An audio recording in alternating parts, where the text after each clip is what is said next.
the bigger question you'd have is, why doesn't she just sell? Why doesn't she just sell the property and take her money and go buy a CD? Because the truth is, she could take that money and go buy a CD at a bank and earn way better than whatever her percentage was, 0.43%. That's a joke on 1.5 million. You could earn more than that in a CD at the bank and have virtually no risk and have it FDIC insured and all that good stuff. Truth is, you could do a lot better than 0.43% in any number of ways.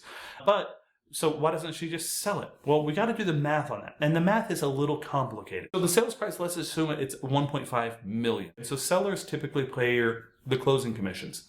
So that's going to be 3% to the buyer's agent, 3% to the seller's agent. So $90,000 in all. Let's assume on top of that, you have some closing costs for this property, another $7,500, about 0.5%. And then let's say that she bought it for $72,500 more than 27 and a half years ago. She's ran her depreciation table because it was always a piece of rental property.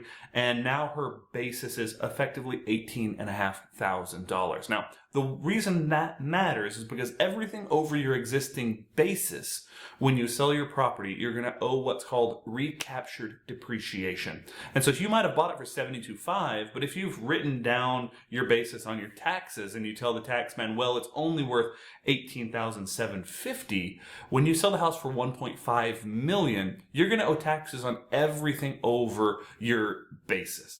So you take your basis, you add your substantial improvements to that, and then you add, any other fees that are going into that.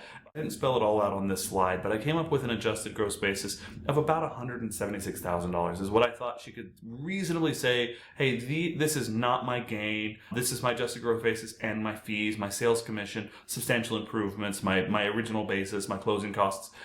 The $176,000 is all going to go out the window in the sale. So it's never going to be a gain. So we say, hey, my sales price is about $1.5 million, but my adjusted gross basis and all my sales fees, those are going to be about $176,000 all in. And so that means my gain is going to be on about $1.323 million. $1.3 million of just straight up gain.